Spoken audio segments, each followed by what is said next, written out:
Bom dia pessoal, aqui é Walter Pensador TK e estou aqui em mais uma edição da nossa resenha TK do livro Você Pode Confiar nos Comunistas. Desta vez estaremos abordando um capítulo 9 que é intitulado Lavagem Cerebral e, como eu mencionei no vídeo anterior, é um capítulo bem complicado. Não complicado de entender, mas é porque ele tem implicações muito tenebrosas.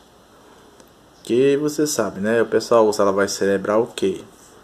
Quando alguém chega e fala assim, fulano sofreu lavagem cerebral, significa para o senso comum de que aquela pessoa lá, ela passou a acreditar numa coisa cegamente e por isso ela sofreu lavagem cerebral. Eu falo muito isso de gente que entra em seita religiosa, até mesmo denominação religiosa. Lavagem cerebral dos cristãos, lavagem cerebral, será de qualquer grupo que você possa imaginar. Mas o que acontece é que esse termo é uma coisa muito mais tenebrosa do que isso.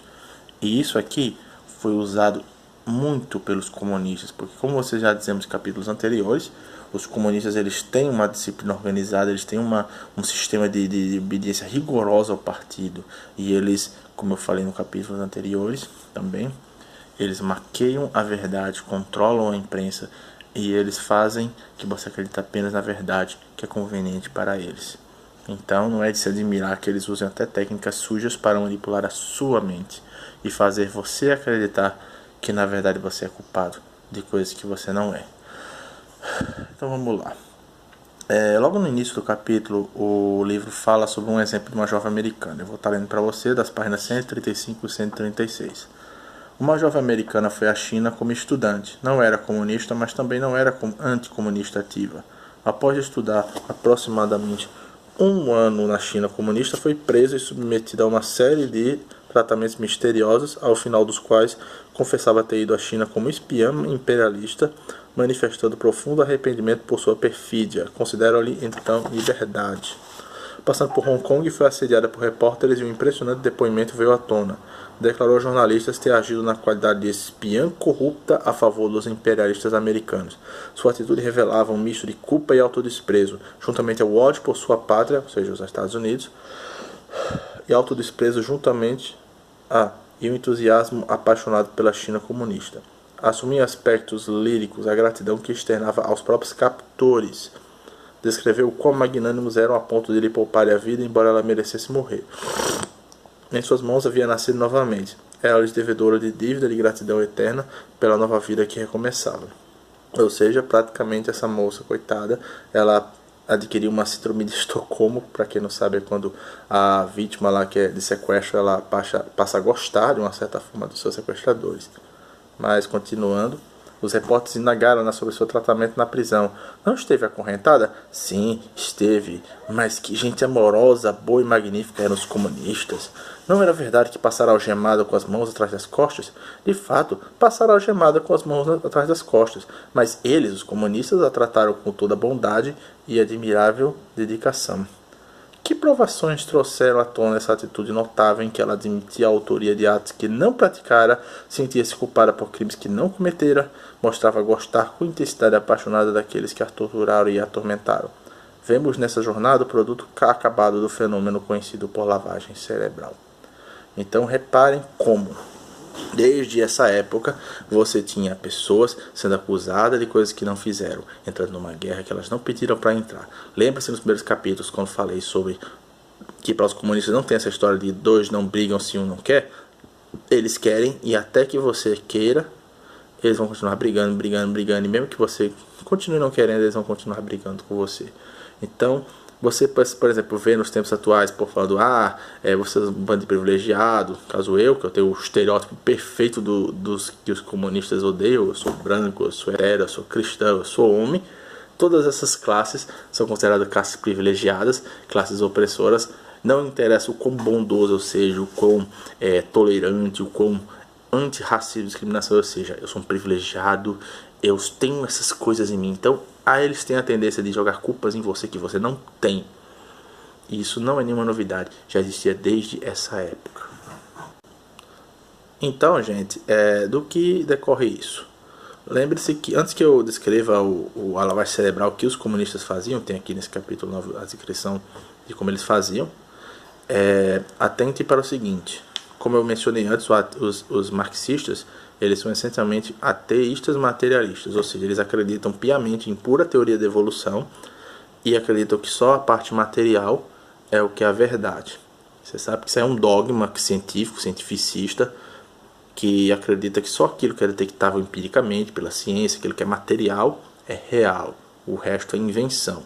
Ou seja, esse papo, você acredita que tem uma alma, isso é mentira, tudo aqui é fenômenos mecânicos, seu cérebro, sua consciência, tudo não passa de um verdadeiro robô complexo. Então eles pensam que podem manipular isso aí e controlar, fazendo apenas os métodos certos. Nisso eles se baseiam para fazer uma série de artifícios mentais em você, provocando reflexos em você, ou tiram reflexos de determinadas coisas, para que você haja como eles querem, pense o que eles querem e faça o que eles querem. Enfim, o livro costuma... vamos lá. Aqui na página 141 ele fala o seguinte: a primeira fase do processo era provocar um estado de depressão similar ao atravessado pelos cães. Pavlov, que é o nome do cientista lá que estava estudando os cachorros que estavam deprimidos, que passaram muito tempo numa ilha presos, denominou de inibição cortical da suprema função cerebral. É o estado conhecido vulgarmente como esgotamento nervoso, que irrompe normalmente nas pessoas há muitos anos. Pavlov ordenou a técnica pela qual podia causar esgotamento nervoso artificial. Os 4 elementos necessários à produção dessa condição compareceram no colapso dos cães: exaustão, confusão, dor física crônica e tensão emocional ou medo. E aí ele começa a falar sobre as coisas específicas. Exaustão. Aí, falando de exaustão, ele fala o seguinte, que é o primeiro passo lá para a pessoa ser manipulada. Para a aplicação da lavagem cerebral, os comunistas, antes de mais nada, cansam. O primeiro passo, portanto, é a exaustão do indivíduo compelido a grandes vigílias, ou seja, ficar acordado muitas horas quando deveria estar dormindo. Vários ardis são utilizados para a certeza de que ele não repousará. Poderá ser forçado a breves cochilos com uma luz no rosto. Caso se vire, alguém o acordará ordenando-lhe que retome a posição anterior. O sono é curto e esporádico. As técnicas para induzir a vigílias prolongadas variam de solicitações contínuas e prazenteiras à dor física. O escopo essencial é roubar sono ao corpo a fim de que prevaleça o total exaurimento. Então você vê que já é uma tortura monstruosa que não lhe permite sequer o seu sono. A intenção é deixar você cansado e esgotado. Mas pensa que parou por aí? Isso é só o início. Segunda fase, confusão. Com o cansaço, desenvolve-se paralelamente a confusão. Enquanto as defesas de sua mente são enfraquecidas e solapadas pelo esgotamento extremado, o paciente é sujeito a longos períodos de interrogatório. Ele se senta encarando o inquiridor. Uma luz brilhante incide implacável sobre seus olhos. As perguntas chovem umas sobre as outras. Não há advogados que o previnam contra perguntas maliciosas. Não há possibilidade de recusar a resposta por temor de autoincriminação. Todas as questões devem ser respondidas. No início as perguntas são simples. No mais das vezes dizem respeito à sua origem social, infância e família. Não raro o inquiridor assume atitude afável. Veja aí a manipulação. Gradativamente as questões esquadrinham mais e mais profundamente os últimos recessos da mente. São formuladas de tal modo que qualquer resposta envolve aquiescências danosas. Não me pergunte o que é isso, que eu não sei. De repente é introduzida uma pergunta relativa a crimes imaginários alegadamente cometidos por ele. Aí ele dá um exemplo aqui para você entender o que ele quer dizer. Uma das mais frequentes acusações feitas a missionários da China era que eles manipulavam transmissores clandestinos de rádio para comunicar resultados de sua espionagem a Chiang Kai-shek ou aos Estados Unidos. Ou seja, os missionários eram acusados de serem espiões americanos. O inquiridor pode perguntar subitamente: você se arrepende agora de haver transmitido essa informação? Responder simplesmente sim ou não significa admitir a associação com o transmissor. Repare, a pergunta ela já carrega uma série de respostas em si. Ele não perguntou: você transmitiu essa informação? Você era um espião? Não, ele pergunta: você se arrepende de ter transmitido essa informação? Ou seja, ele já tem a ideia padrão de que você transmitiu. Você só é indagado se você se arrepende disso ou não. Esses caras fazem isso direto. Se você pegar, por exemplo, o próprio debate presidencial que o Boulos questionou Bolsonaro, Boulos não perguntou: você é racista? Você acha que você é racista, machista? Aquelas coisas que esquerdistas chamam todo mundo, principalmente Bolsonaro. Não. O que ele fez? Bolsonaro, nós sabemos que você é fascista, nazista, homofóbico, aqueles velhos adjetivos. Ele já falou isso como padrão e depois perguntou outra coisa completamente diferente. Perguntou, e a Val? Ou seja, ele se aproveitou da situação para afirmar coisas, jogar isso como prontas e depois perguntou outra coisa. Então, ele caindo no jogo, ele não tem tempo nem de responder direito a pergunta anterior, a pergunta que ele realmente fez. E não tem como se defender do que foi falado contra ele. Então eles botam ideias já em você sem que você tenha a chance de retrucar.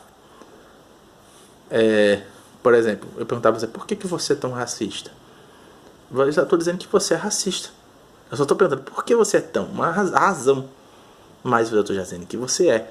Então essas coisas eles fazem direto. Você vai ver PT, PSOL, esses partidos fazendo isso. Isso não é novidade. Faziam isso desde os princípios antigos. É a sua técnica, ela faz cerebral para acuar você, para que você sempre esteja na defensiva, seja colocado contra a parede e pareça que você cometeu atos que você não cometeu. Aí continuando. Se a cabeça está alerta, a armadilha é percebida. Ou seja, você está na sua sanidade mental, você percebe assim, pelo menos parcialmente, que o cara está fazendo manipulação. E evitada, mas isso requer serenidade interna e expressão lúcida. Com o aumento do cansaço, as defesas da mente cedem, ou seja, você não tem mais essa capacidade de discernir essas armadilhas. Vem uma pergunta ardilosa, a resposta é dada e a vítima cai. Mais umas poucas perguntas e eles a confrontam com a admissão dissimulada na resposta esquemática anterior. Ele nega, ou seja, ele diz que não se arrependeu do que ele disse. Levam-no de volta a ele e perguntam, não foi isso que você disse? Ele responde que foi. Bem, e essa resposta não vai interferir tal e tal coisa? Ele é forçado a admitir que sim. E eles prosseguem pertinazmente. Primeiro você afirma tal coisa, agora nega. Quando é que mentiu? Antes ou agora? Ele afirma que diz a verdade agora. Se você mentiu antes, como podemos acreditá-lo agora? Pergunto. Ele se confunde de tal maneira que a linha fronteiriça entre a verdade e mentira torna-se indistinta. Perde-se a noção de relação entre realidade e fantasia, e ele passa a não ter certeza do que seja verdade ou mentira. Qualquer semelhança com as ilusões e delírios esquerdistas não é mera coincidência. Em tais condições, nasce uma presa fácil para as sugestões do terapeuta comunista de lavagem cerebral. Isso aí foi a etapa da confusão. Depois que ele cansa você, ele confunde as suas ideias para que você perca a noção de verdade e mentira, ele comece a soltar crimes que você não cometeu em você para te culpar. E aí vem o terceiro, sofrimento físico crônico. Simultaneamente com o cansaço e a confusão, o paciente é submetido ao sofrimento físico crônico. Este processo é posto em prática com muito cuidado, porque eles têm sempre em mente seu objetivo final. Não pretendem torturar a vítima até obter a confissão de algo que a vítima saiba falso. Desejam reduzi-la a tal estado que ela passe a considerar verdade o que é mentira. Ou seja, não é que eles queiram simplesmente tirar uma confissão de você. Eles querem que você passe a acreditar que aquilo que você não fez, na verdade você fez. Aquilo que eles querem que você pense que fez. Não querem que o colapso físico antecipe o mental. O dano físico não deve ser permanente ou deixar cicatrizes visíveis nem indeléveis. O sofrimento físico é, pois, naturalmente crônico e não é feito de torturas cruciantes. Se faz frio, a vítima é deixada com agasalho insuficiente de maneira a que pés e mãos se enregelem. Talvez seja forçado a suportar sede e fome. Pontos doloridos crônicos podem surgir. Pode ser que o deixe em posição de extremo desconforto sem poder ficar de pé e na impossibilidade de sentar-se ou deitar-se. Os movimentos físicos podem ser tolhidos por meio de algemas ou correntes. Ele anseia e reza pelo fim dessa provação aparentemente interminável. Então repare que a intenção é dar desconforto, deixar uma dor crônica em você, não meras agressões físicas. Porque agressões físicas você pode chegar lá fazer o exame de corpo de delito e ver, ó, que ele foi agredido aqui, ele fez aqui. Enquanto que isso aí você pode chegar a público e as pessoas não vão perceber superficialmente que você passou por essas etapas. Você teria que relatá-las. E no estágio frágil que você se encontra, talvez você nem lembre disso. Mas enfim, próxima etapa, medo. Em aditamento ao cansaço, confusão e sofrimento físico crônico, a aplicação ininterrupta de tensão emocional ou medo. A personalidade emotiva é analisada para a determinação do ponto mais fraco. Se houver grande devotamento pela mulher ou família, ameaças a essas pessoas são mantidas permanentemente diante da vítima. Lembra-se dos médicos cubanos? Eles estavam aqui no Brasil, trabalhando, recebendo apenas 30% e o resto indo para Cuba. Pois bem, eles não podiam parar com medo de represália contra seus familiares que eles não podiam sequer visitar e nem ser visitado por eles. Olhe o medo sendo aplicado aí. Numa cela única pode ser alojado todo um grupo. Um por um eles são chamados com intervalos de dias. Ouve-se o som de um tiro. O homem que saiu não retorna. Ansiedade e medo são provocados aos que permanecem, ou seja, dá a sensação de que o cara atirou para matar um ente querido seu. Cada qual vive em permanente tormento emocional íntimo, por processos queijandos, acho que é queijado, tem umas palavras estranhas porque é um livro antigo, se conduz a um colapso mental. Os padrões da antiga personalidade são reduzidos a frangalhas e a vítima está preparada para a reintegralização de acordo com os fitos do Partido Comunista. Cansaço, confusão, sofrimento físico crônico e tensão emocional, aplicadas em combinações científicas, atingem finalmente a primeira meta. Veja bem, é feito de forma científica. Isso é ciência, gente. Mas é uma ciência aplicada de uma forma macabra e errada. Então, porque, meu Deus, mas isso é ciência. Você não pode se opor a ciência. Isso é ciência. E é uma ciência errada. A ciência, ela tem que ter sempre uma máscara do que é moral e do que é ético. Do contrário, é uma ciência errada. Entenderam? Vamos continuar. A mente se desintegra, sobreveio um colapso. Na linguagem pavloviana, de novo o nome do cara lá que começou esses estudos, dá-se a inibição cortical da suprema função cerebral. As características desse colapso são as seguintes. Você tem a abolia física, são 4, deixa eu ver aqui. A abolia física, a desintegração da memória, a melancolia e aumento de sugestionabilidade. A abolia física é o seguinte: a vítima tende a permanecer quase imóvel na mesma posição por longos lapsos de tempo. Quando se move é lenta e pesadamente. Total ausência de vitalidade, interesse ou entusiasmo. A pessoa vira praticamente um vegetal morto-vivo nessa circunstância. Desintegração da memória. Os padrões íntegros de experiências pregressas, incluindo memória, interpretação e juízo crítico, são desmantelados. Remanesce alguma vaga lembrança de experiências passadas, mas sem as anteriores relações com outras memórias ou eventos. Perde-se a noção da sucessão dos fatos no tempo. Desvanece-se a fronteira entre realidade e imaginação, entre sonho e memória. 3. Melancolia. O sintoma típico é a profunda melancolia. A mente é presa de mágoa indefinível. Prevalece depressão profunda e constante. Tendências suicidas vêm com frequência à tona, quando a desgraça assume proporções demasiadas para ser suportada. Se os meios físicos estiverem ao alcance, a vítima não terá dúvidas em dar cabo da própria vida sem hesitação. Vocês podem fazer tudo com você. Se não der certo, que você pegue os padrões comunistas e os assimile. Eles podem botar uma forquinha lá convenientemente perto de você e você se matar porque você não aguenta mais. Então veja como é um caminho torturoso e que aparenta ser sem saída. Misericórdia. O último, aumento da sugestionabilidade, que é o que eles mais querem. As defesas da mente foram postas abaixo. A memória desvaneceu-se. A lógica foi avariada. O senso crítico é impossível. Abolidas as defesas da mente sã, acentua-se a vulnerabilidade à sugestão. Os comunistas se aproveitam desse estado débil e inerme e, através de sugestão, recompõem os estilhaços de memória em novos padrões, sugerem novas ideias que eles querem acreditadas. A essas ideias soma a sensação de culpa que a vítima já sente. Removem o excesso de depressão emocional e então identificam-se com as medidas destinadas à sua recuperação, mas tenham cuidado de largar inalteradas as crenças desiludidas. Chegam então ao seu produto acabado. Uma pessoa com recordação de atos que não praticou, crimes que não cometeu e com afeição apaixonada pelos seus perseguidores e verdugos. Então vejam como isso é um negócio cabuloso e absurdo. Era isso que esses caras faziam. E hoje, de formas diferentes, eles também fazem. Por que você acha que chega a pessoa lá na universidade pública, você tem lá o seu filhinho, sua filha lá, tudo certinho, até mesmo de igreja muitas vezes, de repente tá lá com o cabelo todo maluco, feminista, militante de MST, até mesmo homossexual, que antes não dava nenhum sinal.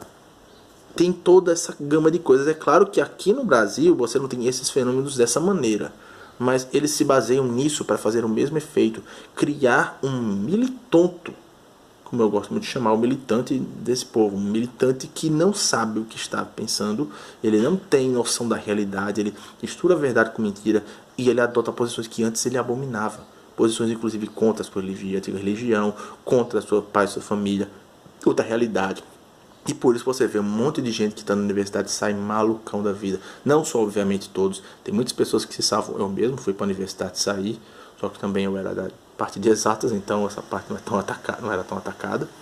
Mas isso acontece, você sabe. Inclusive tem aquele perfil lá acho que no Twitter, de que é antes e depois da federal, que mostra lá as meninas de família, com uma cara normal, pessoas que pareciam pessoas comuns, e de repente eles chegam lá dentro, vira de pernas pro ar, o cabelo totalmente esquisito, muda a cor, botar um piercing não sei aonde, vira militante, vira uma caricatura de si mesmo degradante. A pessoa é rebaixada a um nível terrível de degradação de sua dignidade.